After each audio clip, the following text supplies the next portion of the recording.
안녕하세요. 떡제조 기능사 강사 수라쌤 김은정입니다. 지금 챕터 1, 2, 3 다 듣고 오셨죠? 이제 마지막으로 실기 준비물에 대해서는 챕터 3에서 말씀을 드렸고 2020년도 시험 대상 내 품목에 대한 얘기를 드릴 거예요. 제 실기책 한번 보신 분들 아시겠지만 다른 책들과 다르게 구성했습니다. 우선은 여러분들이 준비물을 준비하고 연습할 수 있는 재료를 어떻게 확보할 수 있는지에 대한 내용을 한 100페이지 정도에 담았어요. 그리고 완전 떡에 대한 기초를 다닥다닥 잡을 수 있게 안내해 드렸고요. 그 다음에 2020년도 품목인 내 품목에 좀 집중을 했습니다. 여러분들이 궁금한 건 떡 레시피인가요? 떡 만들기 제가 한 50개에서 100가지 품목 넣어드렸으면은 떡제조 기능사 실기 준비하시는 분들 그거 받고 행복하셨을까요? 제가 생각했을 때는 2020년도 합격을 목표로 하시는 분들은 내 품목에 대한 디테일 컷과 디테일하게 내가 어떻게 준비해야 되는지가 더 집중되어 있다고 생각을 했기 때문에 저는 동선 잡기까지도 넣어드렸어요. 내가 집에서 하나씩 연습하시잖아요. 그러면은 시험장 가서 2개 같이 하는 거 연습이 안 되어 있으면 여러분들 시험 보기 굉장히 어려우실 거예요. 특히 콩설기랑 경단 같은 경우는 무난하게 뭐 2시간 안에 어떻게든 한다 쳐도 새머리떡이랑 송편은 동선 안 잡고 가시면 정말 어려운 품목이거든요. 그래서 제 실기책 안에서는 여러분들 떡 관련되어 있는 공방, 앙금플러 공방 하시는 분들, 처음 시작하시는 분들, 앙금플러와 관련되어 있는데 떡을 독학하시는 분들, 그리고 떡제조 기능사 실기 보실 분들, 떡에 대한 기초 지식을 갖고 싶으신 분들 대상으로, 그러니까 초보 분들을 대상으로 꼼꼼히 작성되어 있는 책이라고 저는 생각해요. 그거는 또 여러분들이 판단해 주실 거라고 생각을 하고 전 열심히 그분들 타겟으로 열심히 만들긴 했습니다.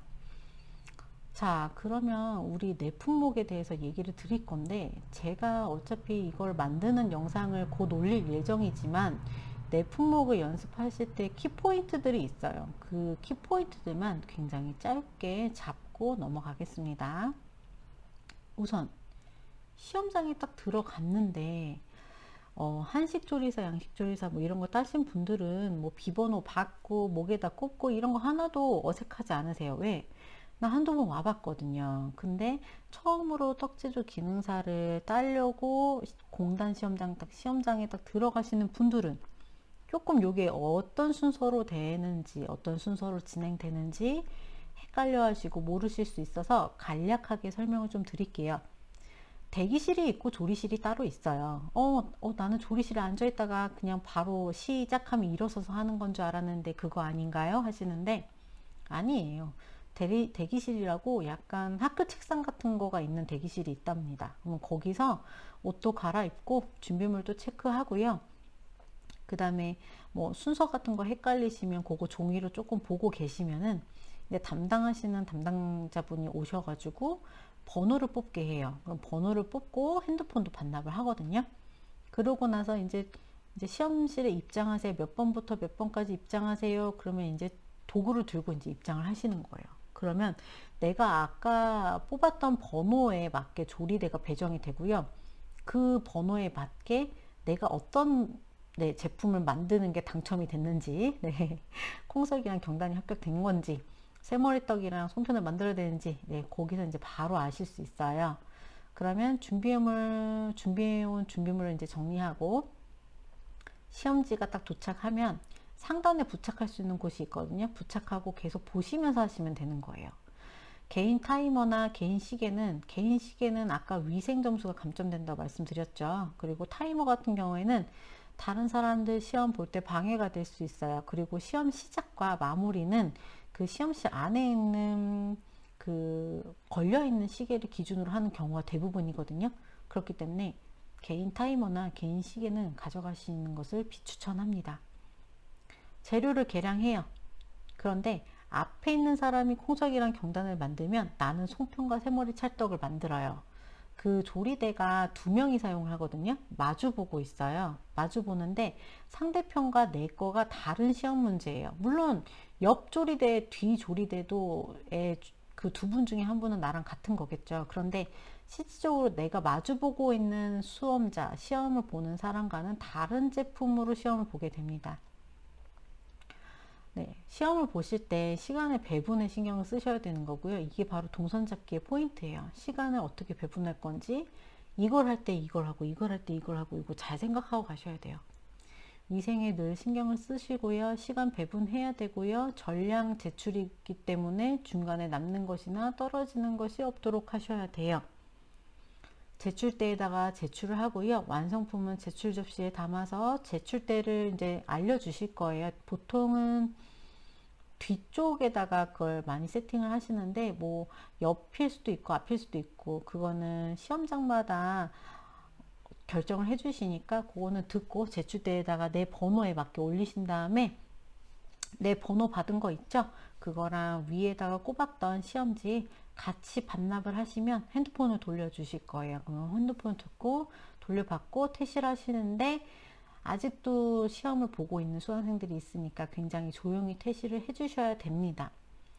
여기서 웃긴 거는, 웃기다고 표현해야 되나? 네, 조금 안타까운 거는 뭐냐면, 콩설기랑 경단 같은 경우에는 정말 동선을 빨리빨리 잡으신 분들은 1시간 안에 끝나요. 근데 송편과 새머리 찰떡은 아무리 동선을 예쁘게 뽑아도 콩설기와 경단보다도 1, 20분은 더 소요가 되거든요.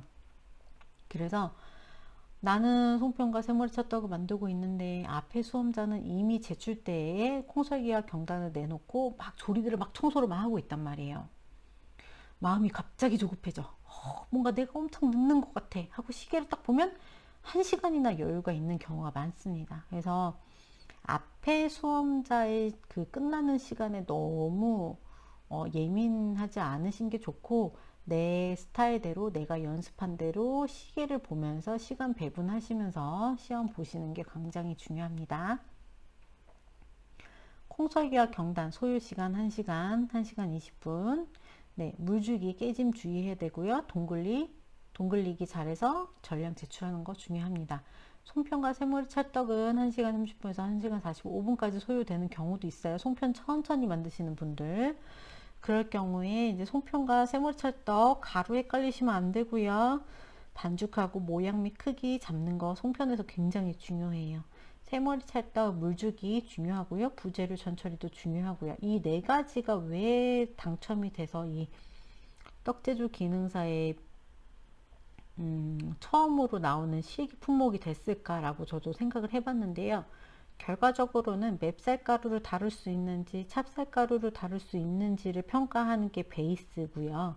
거기에다가 물주기를 잘 할 수 있는지, 반죽의 질감과 농도를 잘 맞출 수 있는지를 평가하기 위한 아주 기초적인 품목들이라고 생각을 하거든요. 그런데 여러분들도 아시겠지만 뭐든지 기초가 제일 어려워요. 그런데 기초를 잘 다지면 그 다음 떡들은 또 딸려서 되게 쉽게 만드시는 경우도 있거든요. 그래서 공단에서 봤을 때에는 요 네 개가 떡 제조 기능사를 평가하기에 굉장히 알맞은 기초이면서도 세심한 변화가 바로 드러나는, 물을 한두 스푼 더 주면 엄청 늘어나는 그런 특성들이 바로바로 눈으로 보여질 수 있는 품목들을 고르신 거 아닐까 라고 생각하고 있습니다. 콩설기 같은 경우에는 쌀가루에 물 주는 연습 당연히 여러 번 하셔야 돼요. 그래서 쌀가루에 물 주기, 대나무 찜기에 쌀가루 잘 넣어서 평탄화 하는 거, 덜림판 사용 안 하시니까 평탄화 하시는 거, 콩 삶는 거, 이런 거 잘 지켜주시면 되고요. 나무찜기 사용법, 물주기, 그 다음에 콩에서 물을 덜 뺐을 때, 많이 뺐을 때 등등, 이런 거는 본인이 연습하시면서 어머 나는 물주기를 요만큼 하니까 너무 질게 나오더라, 어머 나는 물주기를 요만큼 했더니 옆에가 허옇게 떠서 나왔어, 이런 경험치가 있어야 되는 거예요. 떡제조 기능사는 정말 기능직이잖아요. 그렇기 때문에 그냥 이론만 공부한다고 되는 게 아니라 내 몸에, 내 손에 이렇게 잡아봤을 때 내가 느낄 수 있는 정도의 실력이 되어야만이 합격을 거머쥘 수 있다라고 보는 거거든요. 연습을 한 번만 하고 시험장에 가면서 합격하길 바란다는 거는 그거 자체가 좀 문제라고 생각을 하고 있고, 여러분들이 여러 번 연습하실 수 있도록 쌀가루 빻는 법, 그 다음에 쌀가루 구매하는 법, 콩을 어떻게 전처리하면 좋은지에 대한 내용도 되게 책에서 많이 풀어서 꼼꼼히 알려드렸으니까요. 참고해서 보시면 좋을 것 같습니다. 콩 설기에서 제일 중요한 건 네, 콩 잘 삶는 거 당연히 중요하겠죠. 물주기 진짜 중요하니까 물주기 연습 많이 하셨으면 좋겠습니다. 경단 반죽하여 20개로 나누기죠. 네, 20개로 나누기인데 이것도 그람수 일정하게 나눠주시는 거 연습되셔야 되고 반죽 질감 농도 잡는 거 연습하셔야 되고요. 그 다음에 물에 잘 삶는 거, 건져서 콩고물을 또 고르게 묻히는 것 등 하나도 뭐 빼놓을 구멍이 없어요. 구멍이 없는데 여기서 진짜 중요한 건 경단 동글동글하게 만들어야 되잖아요. 그쵸? 동글동글하게 만들다 보면 하나가 슝 날아가는 경우가 있어요. 그러면 전량 제출이 안 된단 말이에요. 그러면 정말 점수를 엄청 많이 깎이거나 아니면 실격 처리되실 수 있기 때문에 급하게 하시기보다는 천천히 시간을 투자하셔서 만드시면 돼요.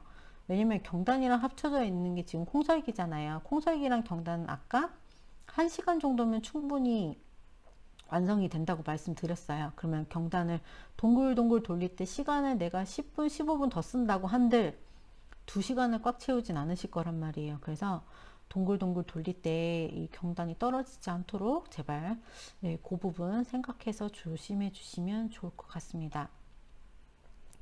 송편은 일정한 사이즈, 일정한 모양이 포인트예요. 그래서 3cm, 5cm라는 규정이 있어요. 근데 이게 저희가 자도 가져가면 안 되고 아까 스크래퍼에 자국 내가면 안 되고 그 다음에 사이즈가 있는 계량 스푼도 사용하면 안 된다고 말씀드렸잖아요.